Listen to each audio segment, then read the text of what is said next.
आपका सभी का हमारे यूट्यूब चैनल पे स्वागत है। तो आज हम जानेंगे इंडियन पॉलिटी के वन लाइनर क्वेश्चन जो किसी भी एग्जाम के लिए महत्वपूर्ण होते हैं। पहला सवाल है, भारत भारत संविधान सभा का गठन किससे हुआ? कैबिनेट मिशन योजना। संविधान सभा का अस्थायी अध्यक्ष कौन था? डॉक्टर सच्चिदानंद सिन्हा। संविधान सभा का स्थायी अध्यक्ष कौन था? डॉक्टर राजेंद्र प्रसाद। संविधान कब लागू हुआ? 26 जनवरी 1950।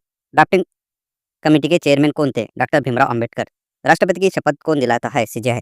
बेसिक स्ट्रक्चर डॉक्ट्रिन किस किस केस से संबंधित है? केशवानंद भारती केस। मंत्रिपरिषद किससे प्रति उत्तरदायी होती है? लोकसभा।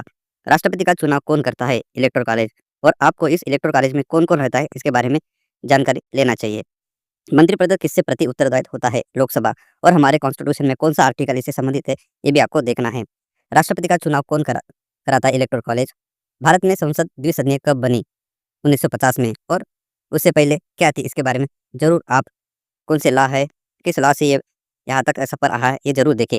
मनी बिल कौन पेश करता है? Finance minister. और मनी बिल पेश करने की क्या प्रोसेस होती है? उससे संबंधित कौन से आर्टिकल है ये जरूर देखें। आर्टिकल 110, आर्टिकल 109, साथ ही 112 ये भी जरूर देखें। लोकसभा कार्यकाल 5 साल का होता है। राज्यसभा कैसे कैसे है, यानी कि वो परमानेंट हाउस है, उसका कोई डिजॉल्व नहीं होता। साथ ही साथ राज्यसभा के सदस्यों की नियुक्ति किस तरह से की जाती है ये जरूर देख लीजिए। यूपीएससी किस अनुच्छेद में है? अनुच्छेद 320। मौलिक अधिकार किस भाग में है? और भाग 3। और हमने ये मौलिक अधिकार यानी कि फंडामेंटल राइट्स किससे लिए ये जरूर देखें। साथ ही साथ फंडामेंटल राइट्स के बारे में जरूर पढ़े। फंडामेंटल राइट्स 20, 21, 22 इसके बारे में तो जरूर पढ़िए। डीपीएसपी किस भाग में है? भाग 4। और डीपीएसपी किस देश से हमने प्रेरित होकर लिया है इसके बारे में जरूर देखें। और उससे संबंधित कौन सी कमेटी है ये भी देखें। अगर उसके कौन कौन से आर्टिकल्स सबसे महत्वपूर्ण है? Article 40, article 48।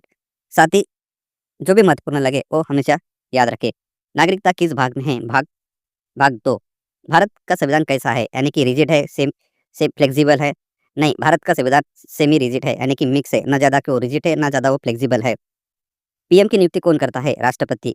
क्या ये सही है कि पीएम की नियुक्ति राष्ट्रपति करता है? कि हमारे देश में जो भी लोकसभा में सबसे ज़्यादा जो भी पार्टी हो कैंडिडेट नियुक्ति करते उससे तय होता है, या कोई हमारे कॉन्स्टिट्यूशन में प्रावधान है ये जरूर देखें। सुप्रीम कोर्ट कहाँ स्थित है? नई दिल्ली। और सुप्रीम कोर्ट के कितने जज होते ये जरूर देखें। साथ ही साथ सुप्रीम कोर्ट के पास क्या ऐसा कोई कानून है जो हमारे देश के संसद के कानून को खारिज कर सकता है? इसके बारे में जरूर पढ़े। राष्ट्रपति का कार्यकाल 5 साल का होता है। वोटिंग एज 18 किस संशोधन से ली गई? जो आप सभी को वोट करते हैं अपने देश के इलेक्शन में, वो वोटिंग एज 18 किस संशोधन से किया है हमेशा याद रखें। 61 कॉन्स्टिट्यूशनल अमेंडमेंट एक्ट। सेकुलर शब्द किस संशोधन से जोड़ा गया है? 42 कॉन्स्टिट्यूशनल अमेंडमेंट एक्ट। और 42 कॉन्स्टिट्यूशनल अमेंडमेंट एक्ट को मिनी कॉन्स्टिट्यूशन कहा जाता है। सेकुलर शब्द के साथ साथ और भी 2 शब्द उन्होंने जोड़े हैं, ये भी देख लीजिए। साथ ही साथ 42 कॉन्स्टिट्यूशनल अमेंडमेंट का डिटेल स्टडी जरूर करें।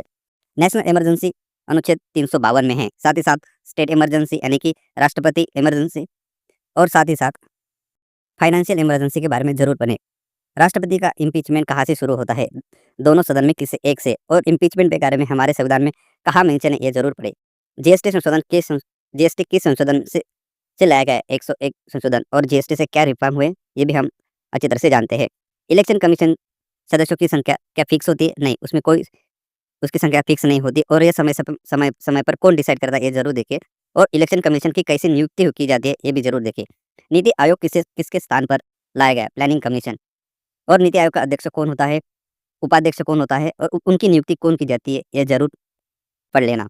क्या का कार्य क्या है? ऑडिट करना। और क्या के संबंधित कौन सा आर्टिकल है ये भी आप पढ़ लेना। गवर्नर की नियुक्ति कौन करता है? प्रेसिडेंट।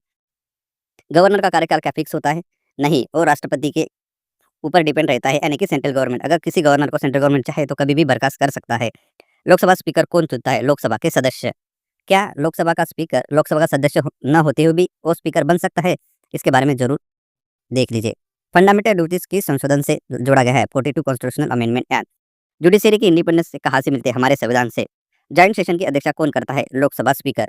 क्या उसके बाद और कौन करता है? उसके बाद कौन करता है ये आप जरूर देख लीजिए। बजट कौन प्रस्तुत करता है? Finance minister. ये हमने पहले भी देख चुके हैं। क्या कोर्ट कोई ऐसे राइट्स है जो कोर्ट एनफोर्सेबल कर सकता है? यस, फंडामेंटल राइट्स एनफोर्सेबल करता है, ना कि डीपीएसपी या ड्यूटीज। लोकसभा पहले क्या कहलाती थी? Federal assembly.